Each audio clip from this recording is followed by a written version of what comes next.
Come on in, come on in.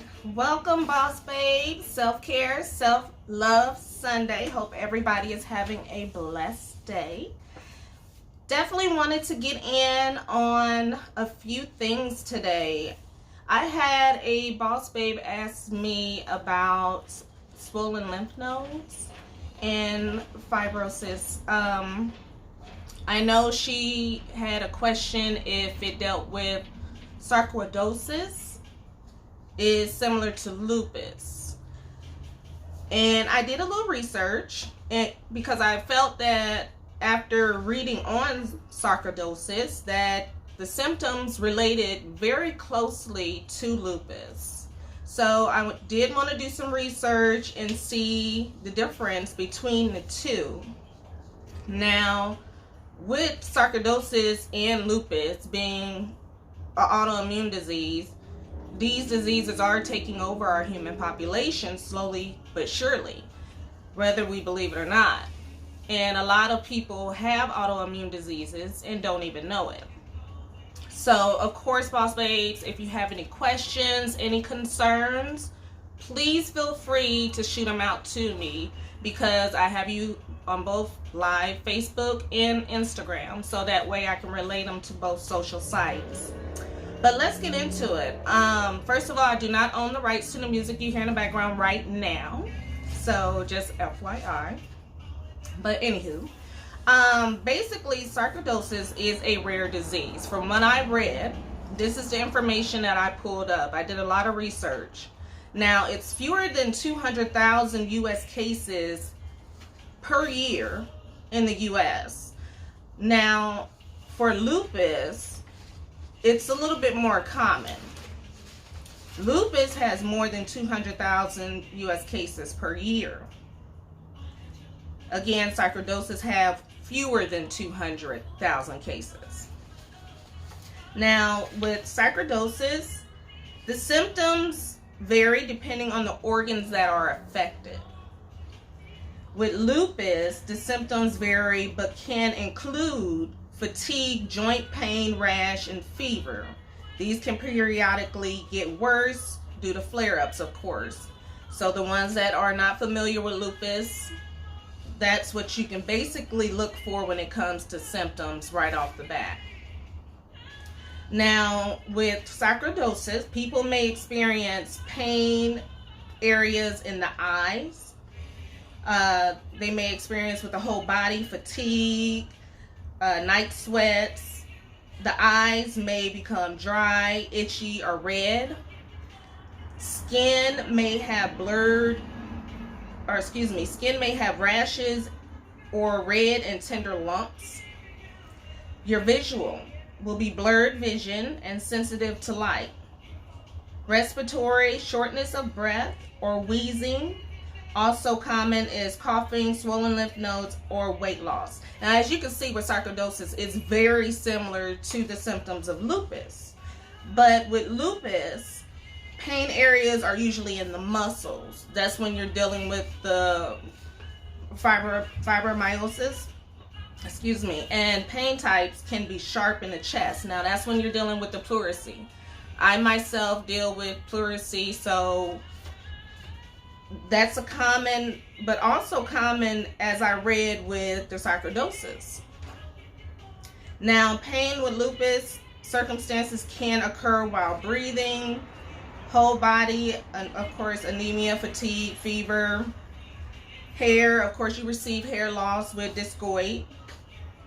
Skin, red rashes and scaly rashes. Mouth, dryness or ulcers. also common: anxiety, blood in urine, clinical depression, face rash, flare, headache, joint stiffness, renal syndrome, sensitive to light, swelling, water retention, or weight loss. So, like I said, the symptoms between both are very common. I don't know if anyone out there have experience with sarcoidosis, but if you do, again, please shoot your questions, your comments.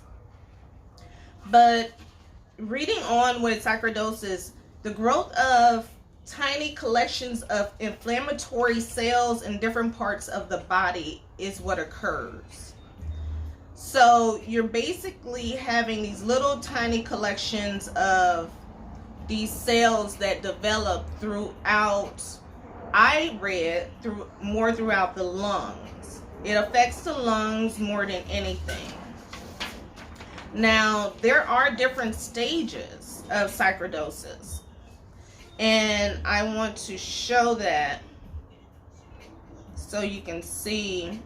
I did print off something. I just want you to see the picture really quick so you can see what we're looking at. Now, the first picture is the first stage. Now, if you can see that, as the stages increase, we have stage 2 as the second picture,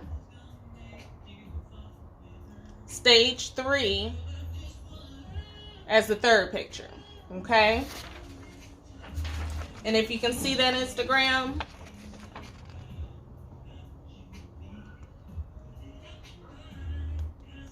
so you can see the difference of how it affects those three lungs. I'm sorry, those three pictures with the lungs.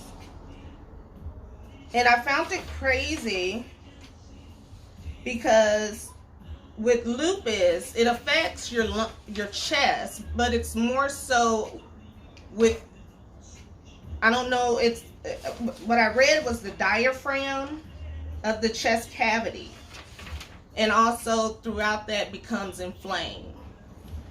It can include the lungs, of course, but stage 0 excuse me, is no abnormalities. Stage 1 is lymphadenopathy, which is 50%. Stage 2, excuse me if I'm jacking the names up, is pulmonary infiltration, and that's 25% to 30%. Stage 3 is also pulmonary infiltration, but it's 10% to 12%. And then you have stage 4, fibrosis, which is 5% up to 25% during the course of this disease. So what I read was the Stitzbach classification system defines the following 5 stages of sarcoidosis. Stage 0, with a normal appearance of the chest radiography. Stage 1, like I said, with the lymphadenopathy. Again, if I mispronounce it, excuse me.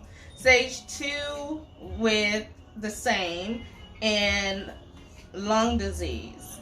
Stage 3 with lung disease only, and stage 4 with pulmonary fibrosis. So, just FYI, they are 2 different diseases. Now, lupus and sarcoidosis are known for their intermittent nature of exacerbations. There are periods when the patient is free of symptoms, remission of course, followed by severe flare-ups. There is no fixed duration of either the remission or the flare-ups. Sarcoidosis is thought to be a reaction to an erstwhile infection which continues despite the infection being over. Genetics play an important role in this. Now, I don't know about genetics playing an important role in both lupus as well, because there's no one in my family that has lupus that we know of so far on either side of my family, my mom or my dad. So with me being the first that I know of to have lupus, I'm not sure if genetics actually plays a major role. Now, sarcoidosis produces symptoms wherever the nodules of the cells are formed. Liver, lungs, skin, eyes, brain, heart, and blood may be affected as well. Lungs are affected most often, having nodules and progressive breathlessness due to a widespread inflammation within lung tissues.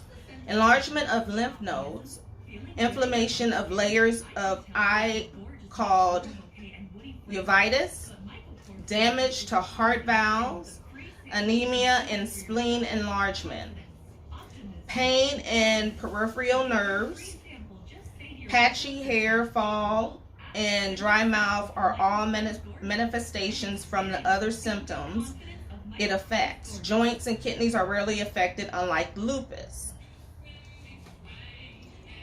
So basically, it sounds like it's just more of a disease with the sarcoidosis with your lymph nodes and these cells that produce to cause your lymph nodes to swell. Diagnosis of lupus is by identifying antibodies called anti-nuclear antibody, ANA, in the blood sample. There is a WHO criterion of 11 points, including signs, symptoms, and blood tests that is needed to confirm systematic lupus. Sarcoidosis is identified often after excluding all other possible conditions. Chest X-ray, chest CT scan, tissue samples from symptomatic organs are commonly needed to arrive at a diagnosis. Now, they actually took a piece of my scalp to actually find out if I had lupus and what type of lupus that I have. So I guess there's many different ways. Of course, it is a tissue sample, so that's interesting. Now, there is no cure for lupus, as we all know. Treatment aims at improving quality of life. So basically, keeping us on meds to maintain it. Painkillers are given for joint pains. Dietary deficiencies are corrected by nutritional supplements. Steroids are often the choice of treatment to keep the flare-ups under check and prevent worsening of the disease. Symptomatic treatment is given for all other symptoms as well. Almost 30 to 70% patients of sarcoidosis need no treatment.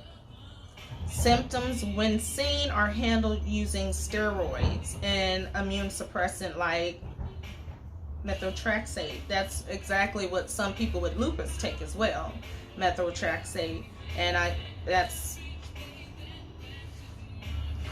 interesting on that. Now, just take home pointers. Lupus and sarcoidosis are both autoimmune diseases affecting multiple organs. Lupus has deposits of immune complexes, while sarcoidosis has deposits of inflammatory cells that form nodules in organs. So that's basically the difference between the two. Both are incurable and have periods of remission and flare-ups. Both are treated with steroids. Now, I did happen to read a comment from one of the sites. Patricia is the person who commented. This was back in 2017, so These are her words. I don't want to overstep anybody, but I did want to bring known to whose comments these belong to. And I found it very interesting because we did explain how sarcoidosis is mentioned as an autoimmune disease. But Patricia says sarcoidosis is no longer classified, as of 2017, these were her comments, as an autoimmune disease. Although it has some similarities, and those diagnosed with sarcoidosis often have other autoimmune diseases as well. Sarcoidosis has no known cause and no known cure. It is an inflammatory disease that is characterized by a hyperactive immune system. Sarcoidosis is a chronic disease that affects multiple systems in the body, from the eyes to the lungs to the brain. It is characterized by the buildup of immune system cells in organs that form small clusters called granulomas. These granulomas can interfere with organ function. And I found that very interesting because there's a lot of things that I read on sarcoidosis that clearly explains this is an autoimmune disease. But as you can see, the similarities between the two are very close. But sarcoidosis and lupus are two totally different diseases. And the symptoms are very similar, but there seems to be more symptoms dealing with lupus than with sarcoidosis.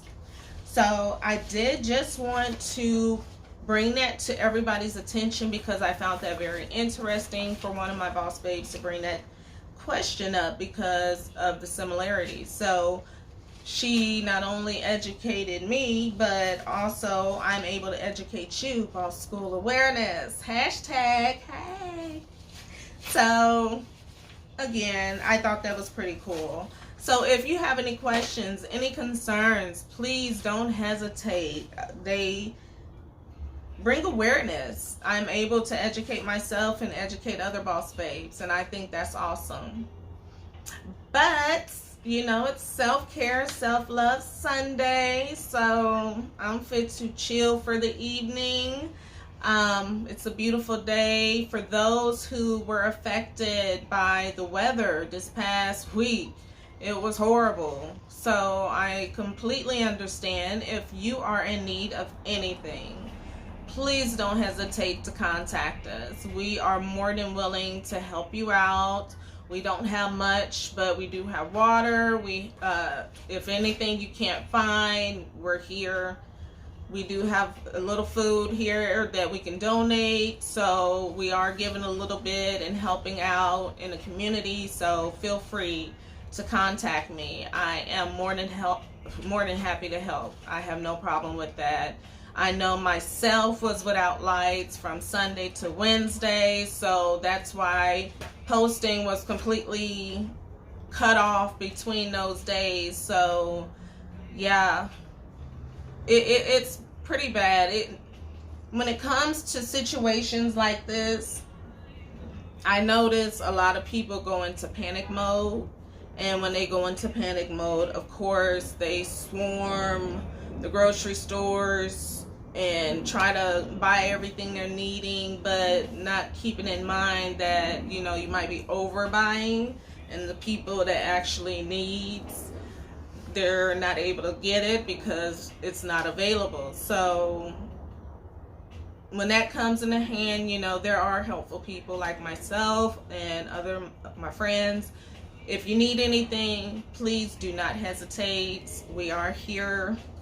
We do, again, have extra water, pantry goods, anything that you need, please feel free to contact us. Boss Babe Wig Cleaners phone number already on the attachment, so just make sure you give us a call. I'll provide all my information below. And again, self-love, self-care. It's a beautiful day today, so please hug your loved ones and enjoy your day. Love y'all. All my love is for you. Got a family texting in. Got to check up on them. But I will see you guys next Sunday. Oh, next Sunday.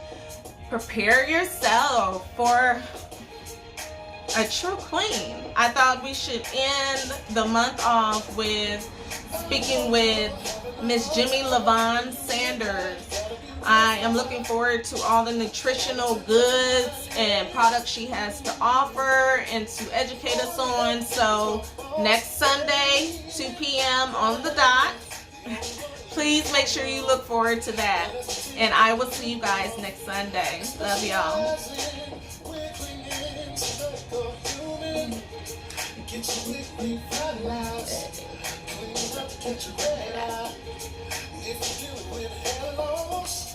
Gotta make a call to the boss. If you wanna look good, all you gotta do is call the boss, baby.